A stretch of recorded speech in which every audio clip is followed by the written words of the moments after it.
La batalla de Yungay, que se produce el 18 de enero de 1839, va a representar el colapso del grueso del ejército que respalda, de la fuerza militar que respalda a Andrés de Santa Cruz. No el colapso de todas las fuerzas militares de la Confederación o específicamente el colapso de las fuerzas militares de Bolivia, que ya lo veremos en un momento, pero sí de las fuerzas militares que respaldan a Andrés de Santa Cruz. Andrés de Santa Cruz llega al campo de batalla, hay varias medidas que no se toman a tiempo, no hay exploración que se lance a tiempo, no hay preparativos previos que sean importantes, no hay un aparato que se pueda distinguir que esté destinado a llevar adelante una batalla que es desde todo punto de vista definitiva para lo que está sucediendo, lo cual no es responsabilidad únicamente de Andrés de Santa Cruz, sino que se debe específicamente al hecho de que no tiene a sus mejores oficiales con él. Si no tienes a tus mejores oficiales, entonces muchas de las cosas que se deben hacer, que se debe hacer antes de emprender una batalla campal definitiva, pues finalmente no se hacen. Y allí está precisamente la llave para entender lo que sucede en Yungay.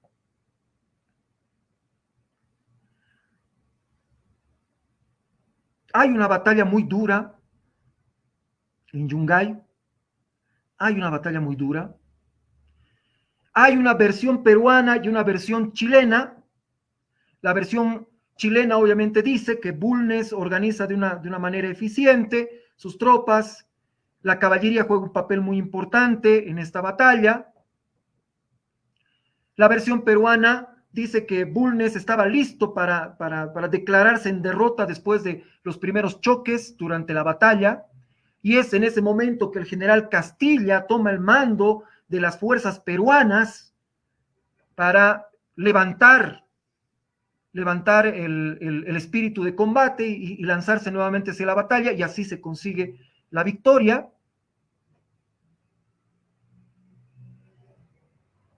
El resultado, en definitiva, es que es una victoria del ejército restaurador sobre el ejército de la Confederación al mando de Andrés de Santa Cruz. Y aquí hay un detalle que es necesario ver para darnos cuenta de cómo es que actúan nuestros enemigos con nosotros, los bolivianos, y cómo actuamos los bolivianos con nuestros enemigos, especialmente cuando están vencidos. Déjenme mostrarles estos datos. A la izquierda, la batalla de Yungay produce 2.400 muertos. Las personas, los combatientes que mueren durante la batalla y los que mueren en las operaciones posteriores que son de explotación del éxito. 2.400 muertos en la batalla de Yungay. Y de esos 2.400, la gran mayoría son bolivianos. Son bolivianos, compatriotas.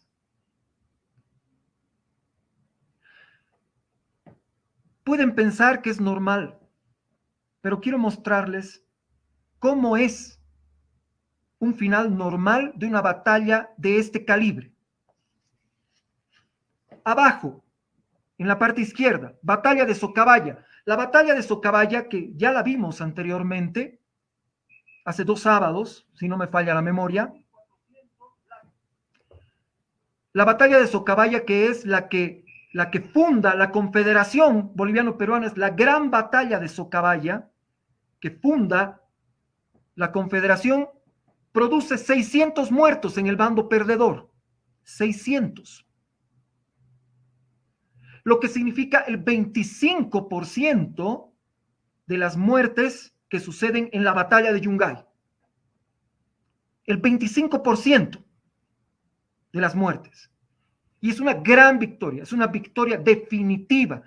No es una victoria a la que se le puedan poner cortapisas, que tenga aspectos que sean atenuantes para el derrotado. Es una victoria absoluta. Y siendo absoluta esa victoria, ocasiona 600 muertos en el ejército contrario. Vamos a la derecha. Igual tenemos batalla de Yungay, 2.400 muertos. Comparada con la batalla de Ingabi. La batalla de Ingabi que sucede después de la caída de la Confederación. Esa batalla, la batalla de Ingabi, ocasiona 500 muertos. 500. Y es una victoria total y absoluta del ejército boliviano, sin ambajes, sin cortapisas.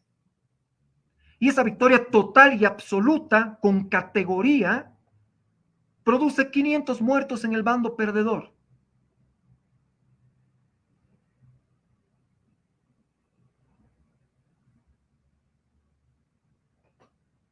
Estamos hablando de cerca del 20% de los muertos que ocasiona la batalla de Yungay.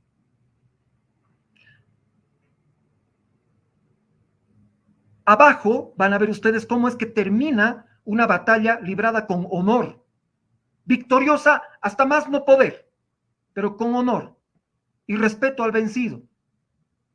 Arriba van a ver ustedes cómo es que termina la batalla de Yungay. Después de la batalla, a los heridos y a los prisioneros,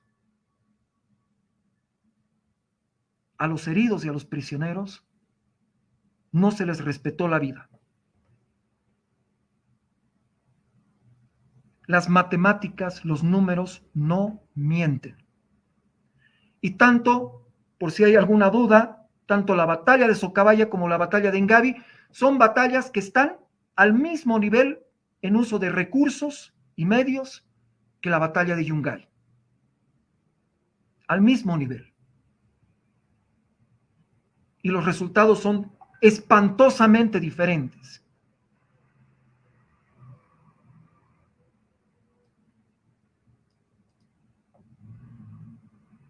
Esto es una afrenta a la humanidad y esto es una afrenta al honor, que no les quepa la menor duda. Así es como actúan con Bolivia. Un dato más. ¿Cuántos soldados, cuántos efectivos chilenos perdonó Bolivia en Paucarpata? Que fácilmente podían haber sido aniquilados completamente, fácilmente. ¿Saben cuántos perdonó Bolivia? 2.400 efectivos chilenos. Además del millar de peruanos que se benefició también de la capitulación de Paucarpata. 2.400 chilenos. ¿Esto es karma a la inversa? Les perdonamos la vida a 2.400 efectivos chilenos y ellos nos hacen 2.400 muertos en la batalla de Yungay. ¿Cómo se llama eso? Honor no es.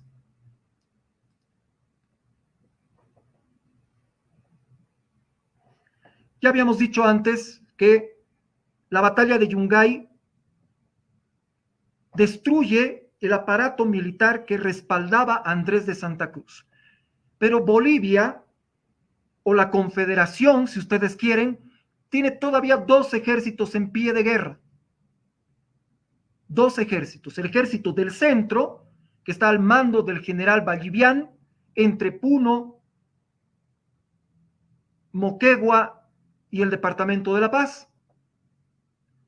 Y el ejército del sur, que está al mando del general José Miguel de Velasco, entre los departamentos de Potosí y de Tarija.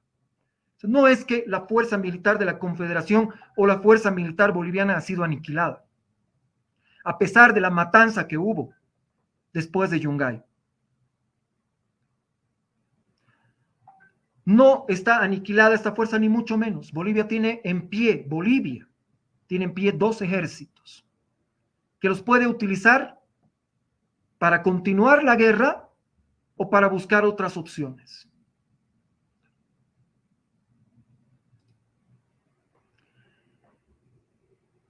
Siempre se ha dicho que Andrés de Santa Cruz vuelve del campo de batalla de Yungay y no le dejan entrar dentro de Bolivia y finalmente tiene que irse al exilio. Es verdad. Se le cerraron las puertas en Bolivia. Pero antes se le cerraron las puertas en el estado sur peruano, que todavía seguía formando confederación con el estado boliviano. La batalla de Yungay no terminó la confederación, ni mucho menos. Pero Andrés de Santa Cruz primero recurre, obviamente, porque la geografía así lo demanda, primero recurre al estado sur peruano y es rechazado en el estado sur peruano, luego acude a Bolivia, y en Bolivia José Miguel de Velasco, que está ahí arriba a la derecha, y José Vallivian, que está ahí a la derecha abajo, cada uno a la cabeza de un ejército boliviano, en combinación le cierran las puertas de Bolivia. Y Andrés de Santa Cruz tiene que partir al exilio. El Congreso boliviano nombra como presidente posteriormente a José Miguel de Velasco, presidente provisorio. No es que Velasco se hizo del poder. Legalmente, José Miguel de Velasco se convirtió en presidente de Bolivia, dadas las facultades que tenía el poder legislativo en aquella época. Y va a tener que emprender un trabajo tremendamente grande. ¿Por qué? Porque Bolivia, después de la batalla de Yungay, todavía sigue en guerra con Perú, con Chile y con Argentina. No es que con la batalla de Yungay se acabó todo. Bolivia sigue en guerra con esos tres estados. Y a José Miguel de Velasco le va a tocar enfrentar este duro momento de nuestra historia nacional. Y para fortalecer lo que tú decías, el hecho de que después de Yungay se mataron a soldados particularmente bolivianos, precisamente yo tengo algunos datos como el asesinato del general Mariano Armaza, ¿no? Que fue estrangulado por un oficial colombiano, fue asesinado, fue dado alcance en realidad y fue asesinado en el mismo lugar, no se respetó en realidad absolutamente a nadie. Se habla de muchos soldados y oficiales que fueron perseguidos y asesinados en el mismo lugar. Y como tú dices, Jorge, ¿no? Nosotros respetamos el honor, respetamos justamente al ejército vencido, y pese al juramento que hicieron de no volver a levantar armas contra Bolivia, lo volvieron a hacer. Entonces creo que es fundamental este hecho, que hay que entenderlo bien y hay que relevarlo. Yo no me voy a la derrota de Yungay, sí nos tenemos que concentrar en lo que es Paucarpata, Socabaya y Anacocha, que son victorias de nosotros. Iruy y Montenegro de la misma manera, particularmente en este periodo tan complicado, y que define de alguna manera también lo que es la línea que el país va a tener en los siguientes años y que se consolida después con la batalla de Ingavi. En eso, mi querido Jorge, creo que plenamente convencido de todo lo que has ido afirmando en esta tu ponencia. Apoyo lo que dices de que debemos cambiar un poco el tema de la concepción de lo que son nuestros soldados, particularmente en lo que se llama la gloria del soldado boliviano. Creo que tenemos que cambiar un poco la orientación de lo que es este proceso. Entonces, En ese sentido, simplemente ese comentario. Y bueno, para terminar, José Miguel de Velasco se proclama presidente en Oruro, precisamente, ¿no? Después de haber conocido la derrota de Yungay, entra a la ciudad de Oruro, estaba en Tupiza, Potosí, ingresa a Oruro y se proclama presidente en la iglesia de Santo Domingo, con un reducido vecindario, porque obviamente la noticia del desastre de Yungay llega recién o se conoce masivamente el 16 de febrero de ese año. Entonces allí es donde Velasco se proclama presidente y bueno, después es ratificado por el Congreso Nacional. Felicidades, Jorge, realmente una excelente ponencia. Bien, al parecer la exposición ha sido bastante ilustrativa y completamente detallada. Tengo ciertas preguntas, Magíster, acerca de esta batalla de la llamada batalla de Yungay, donde hace una referencia estadística respecto a las bajas que se ha tenido tomando Ingavi, tomando Socabaya. Esos datos, no se podría también entender que fue mayor también la resistencia del soldado boliviano, porque también se dice que duró 6 horas esta batalla, ¿no? Fue bastante larga la batalla de Yungay y que costó, por supuesto, sus respectivas bajas, pero más que entender tal vez los fusilamientos, se podría entender que el soldado boliviano resistió bastante de forma sobrehumana, tal vez, esta batalla, y eso se debe a las bajas y también el tiempo de la batalla.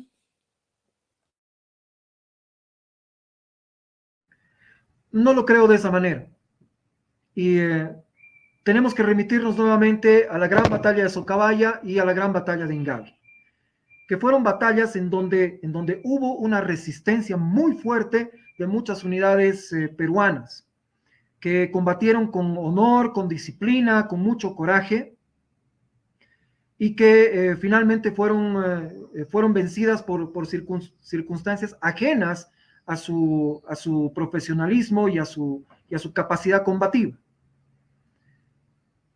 Habiendo registradose este comportamiento de las tropas peruanas, que para nada es deshonroso, sino todo lo contrario, es muy honroso y muy honorable el comportamiento que tuvieron en el campo de batalla las tropas peruanas.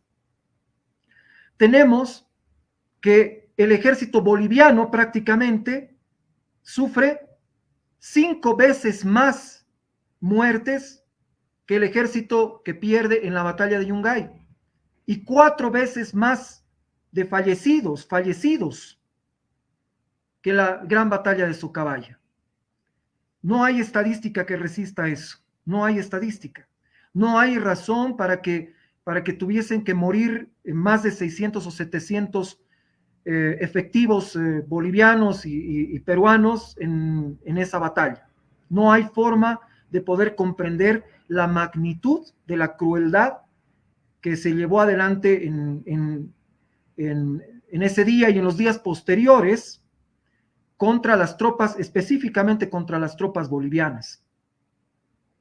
Y es algo que nunca debemos olvidar, jamás debemos olvidar, que nos mataron tantos como perdonamos nosotros los bolivianos en Paucarpata. Nunca debemos olvidar este hecho. ¿Por qué? Porque nos muestra una actitud de un ejército, de un Estado, con respecto al ejército y al Estado bolivianos. No hay estadística, vuelvo a repetir, que resista estos números. Dice así: la obra de Querejazu Calvo, Chile enemigo de Bolivia antes, durante y después de la Guerra del Pacífico, adquiere mayor contundencia ante los hechos descritos por el expositor. ¿Consideran que esta histórica animadversión chilena contra Bolivia continúa en la actualidad? ¿Cómo se manifiesta? No sé si hay una animadversión hacia el Estado boliviano. Yo más bien veo una especie de miedo. Lo que pasó en Yungay y después de la batalla de Yungay es producto no del odio, sino del miedo de lo que Bolivia era en ese momento y del miedo en lo que Bolivia podía convertirse. Con el tiempo ha evolucionado este sentimiento hacia los caminos del desprecio y de la subestimación. En la exposición la semana pasada que la dio Eber Carrillo, él hablaba de ese sentimiento de subestimación que existe con respecto al Estado boliviano. ¿Por qué? Porque nuestros vecinos nos visualizan como Bolivia era en la década del 70 y del 80 del siglo XX. Un momento en que estuvo muy mal económicamente. Ni siquiera nos ven como somos en este momento, en la actualidad, que, bueno, hace mucho tiempo que no somos lo que llegamos a ser en índices de pobreza durante la década del 70 y del 80. Bolivia es diferente actualmente, en la tercera década del siglo XXI, pero sigue ese estigma en contra de Bolivia y de lo boliviano, y sobre todo de subestimación. Y esa subestimación, pienso yo, que proviene del miedo que causó Bolivia durante esta época de la década de los años 30 del siglo XIX y las épocas posteriores. Algo que no mencioné en la exposición y que aprovecho la pregunta para decirlo en este momento, es que Bolivia, al caer la Confederación, no es que se volvió un estado paupérrimo. Eso no pasó. Ya hemos visto durante la exposición que ni siquiera Bolivia perdió toda su fuerza militar. Perdió el equivalente de entre el 30 y el 40% de su fuerza militar en la batalla de Yungay. Pero todavía tenía 2 ejércitos en pie. O sea, para nada Bolivia se convirtió en un estado débil. Y para nada va a ser un estado débil en la década de los años 40, 50 del siglo XIX. Y pruebas hay un montón. Lo que pasa es que hay escritores que al final de escribir lo que escriben siempre dicen, bueno, y después de este momento, ¿no? ¿Se acuerdan, no? La dramática insurgencia de Bolivia. Después de este momento, entonces Bolivia se fue al cuerno, ¿no? Después de la guerra de independencia. Y no fue así. Bolivia no se fue al cuerno. Vino el gobierno de Antonio José de Sucre. Lofstrom Masterson describe el gobierno de Sucre en Bolivia y dice, terminó el gobierno de Sucre y entonces Bolivia se fue al cuerno, ¿no? Entonces, y no fue así, ¿no? Después de Sucre vino Andrés de Santa Cruz y las guerras de la Confederación. Y de alguna manera nos hemos quedado también con lo que nos han dicho otros autores, como Parkerson, que nos hablan acerca del gobierno de Andrés de Santa Cruz, que dice, bueno, acabó el gobierno de Santa Cruz y todo se fue al cuerno. No se fue al cuerno. Bolivia, de hecho, mantuvo su poderío militar durante la década del 40 y la década del 50 del siglo XIX, y les voy a demostrar por qué. Durante el gobierno de Ballivián, 1842, Bolivia, bueno, antes, durante la ocupación boliviana del norte argentino, se funda la provincia de Jujuy. ¿Qué te parece eso? Anda a sacarla del ángulo, discriminador, jujeño, que hablas mal de los bolivianos. Sacala del ángulo. ¿Por qué? Porque tu provincia fue creada por la ocupación boliviana del norte argentino. Por eso es que existe tu provincia. Porque Buenos Aires tenía miedo de que Jujuy siga el mismo camino que Tarija. Búsquenlo en este momento en Google. Van a ver cuándo nace la provincia de Jujuy y se van a dar cuenta, ¿no?, que nace durante la ocupación boliviana del norte argentino. ¿Cuándo se firma el acta de independencia del Estado paraguayo? 1842. ¿Y cuál es el primer estado que reconoce la independencia del Paraguay a riesgo de ir a la guerra con Argentina? ¿Por qué? Porque la independencia es lógicamente de Buenos Aires. Bueno, Bolivia reconoce la independencia del Paraguay en 1842. Esa es la actitud de un Estado débil. Bolivia es el primer Estado que le reconoce su independencia al Paraguay. Para nada es la actitud de un Estado débil.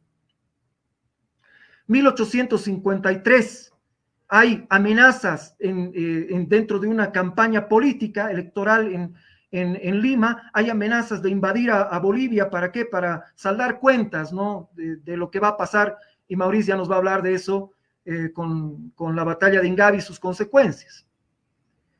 Bueno, hay mucho cotorreo acerca de invadir Bolivia, y al final el gobierno boliviano decide lanzar una expedición militar al sur del Perú, que se conoció como el Paseo de los Valientes, que le demostró al Estado peruano de que no solamente no nos iban a invadir, sino que nosotros podíamos invadirlos el momento que quisiéramos. Y por supuesto, la expedición regresó a territorio boliviano y tranquilamente. Y una cosa más, durante el gobierno de Ballivián sale el primer mapa oficial de Bolivia, y que es uno de los primeros mapas oficiales de Sudamérica, que es una de las mayores demostraciones de fuerza que puede hacer un país en este momento. Decirle a los demás hasta dónde llega tu territorio. 1843.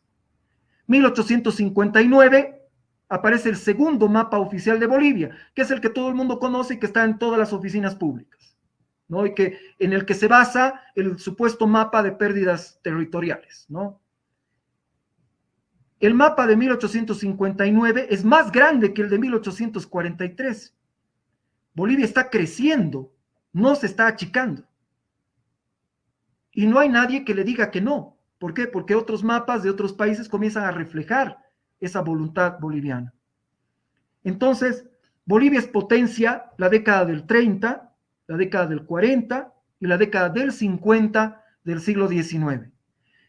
En la década del 60 comienzan a cambiar las cosas, pero aún así hay el temor, hay el respeto de los países vecinos para con el Estado boliviano y las fuerzas militares bolivianas.